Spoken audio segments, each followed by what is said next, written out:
दोस्तों, आज की कहानी का शीर्षक है सम्मोहित करने वाली सुंदर स्त्री। आशा करती हूँ आपको कहानी पसंद आएगी। चलिए कहानी की शुरुआत करते हैं। राजा निरंजन एक युवा राजा थे। उनके राज्य के विस्तार बड़ी तेजी से हो रहा था, लेकिन उन्हें एक अजीब समस्या का सामना करना पड़ रहा था। एक बहुत ही सुंदर स्त्री, भला की खूबसूरत, लेकिन वो सम्मोहन में बड़ी कुशल थी। उसने न सिर्फ इस राज्य बल्कि कई राज्य में अपना जादू चला रखा था। सम्मोहित करके वो लोगों से कुछ भी काम करवाती थी।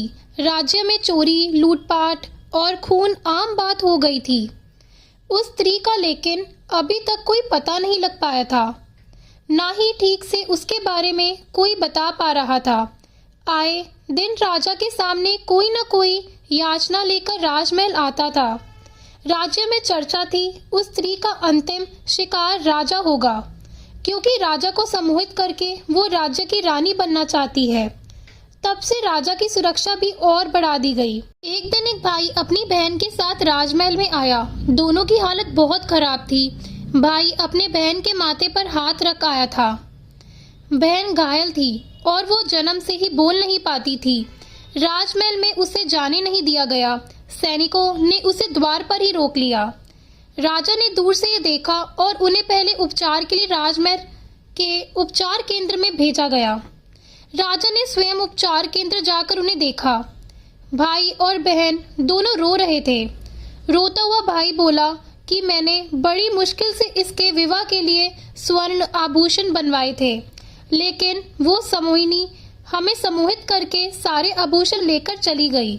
मेरी बहन मुझसे ज्यादा सतर्क थी। इसने उसकी आंखों में ना देखा, इसीलिए जब वो आभूषण छीन रही थी तब इन दोनों में छीना झपटी हुई और इसकी ये हालत हो गई। राजा ने उस लड़की की ओर देखा। मासूम सी लड़की सहमी सी बैठी थी। राजा ने उससे पूछा कि क्या तुमने उसे ठीक से देखा है?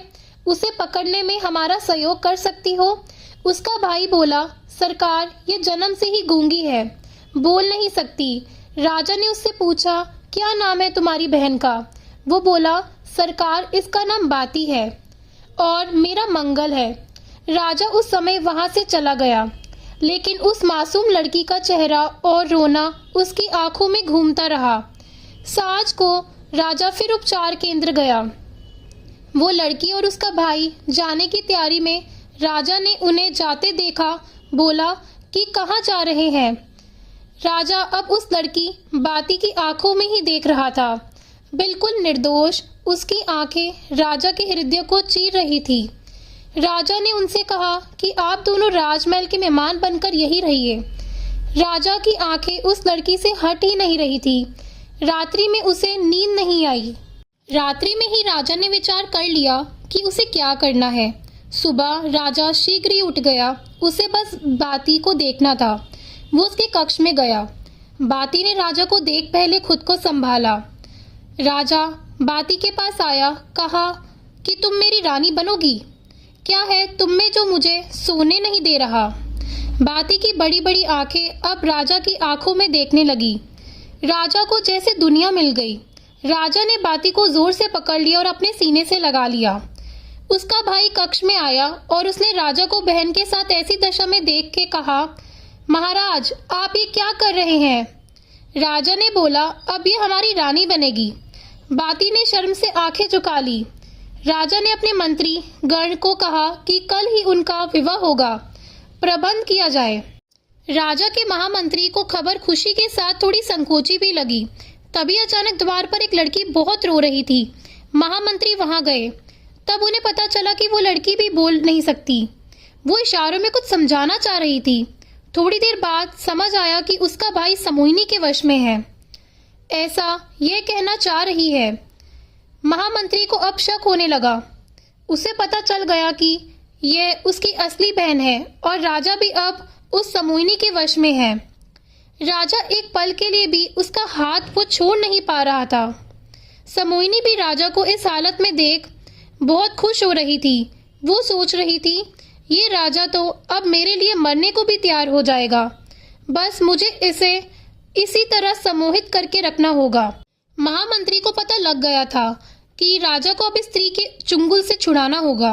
वो राजा के पास गया और कहा कि राजा, कल आपका विवाह है और विवाह के पूर्व कुछ रस्में और शगुन होते हैं, इसीलिए विवाह के पूर्व आप ऐसे रानी के साथ एकांत में नहीं रह सकते। उस स्त्री ने महामंत्री की ओर देखा, लेकिन वो आंखें नीचे करके ही रहा था। उन्हें पता था कि अगर एक बार उनकी आंखों में उसने देख लिया तो वो भी उसके वश में आ जाएगा। राजा नहीं माना। फिर महामंत्री ने कहा कि ये सब आपके विवाह के सफल होने के लिए है और फिर एक रात्रि के बाद पूरा जीवन पड़ा है। राजा अब मान गया, जाने को तैयार हो गया। समोइनी की विवशता थी कि वो कुछ बोल नहीं सकती थी, इसलिए कुछ बोल नहीं पाई और राजा वहां से चला गया। महामंत्री राजा को उनके कक्ष में ले गए।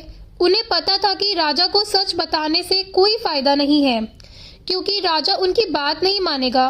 उन्हें किसी तरह से समोइनी के मुंह से कुछ बुलवाना पड़ेगा।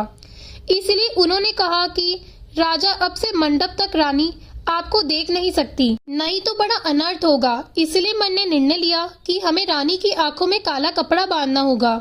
राजा की हालत एक पागल से कम नहीं रह गई थी। उसने कहा, आपको जो सही लगता है करें, लेकिन कल मेरा विवाह कराएं और अधिक विलंब नहीं करें। महामंत्री ने कुछ महिलाओं को उस समोइनी के कक्ष में भेजा, जिन्होंने उसकी आंखें काले कपड़े से बंद कर दी। साथ ही 2 स्त्रियां वही रही ताकि वो खोल नहीं सके। समोइनी विवश थी क्योंकि वो कुछ बोल नहीं सकती थी, वरना उसका भेद खुल जाता, इसलिए वो चुप रही। अगले दिन मंडप सजाया गया था।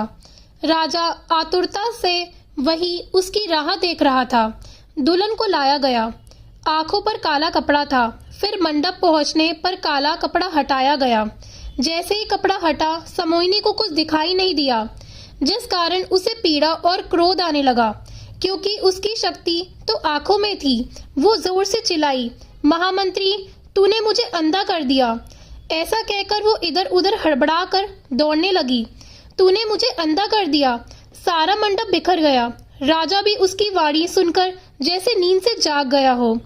उसका सम्मोहन टूट गया। राजा ने कहा, तो अच्छा, तो तुम वो हो, हमें भी धोखा दे रही थी। समोइनी को फिर पैरोदारों ने पकड़ लिया और कारागृह में डाल दिया। राजा ने महामंत्री से पूछा कि आपने ये कैसे किया। महामंत्री ने कहा कि उसकी शक्ति उसकी आंखों में थी। मैंने कुछ समय के लिए उसे एक पदार्थ से अंधा किया और उसकी असलियत सामने आ गई। राजा ने उन दोनों भाई बहनों को धन्यवाद के साथ विदा किया और महामंत्री को भी उन्हें और राज्य को बचाने के लिए धन्यवाद दिया। दोस्तों, अगर आपको ये कहानी पसंद आई हो तो प्लीज़ लाइक करना और चैनल को सब्सक्राइब करना। धन्यवाद।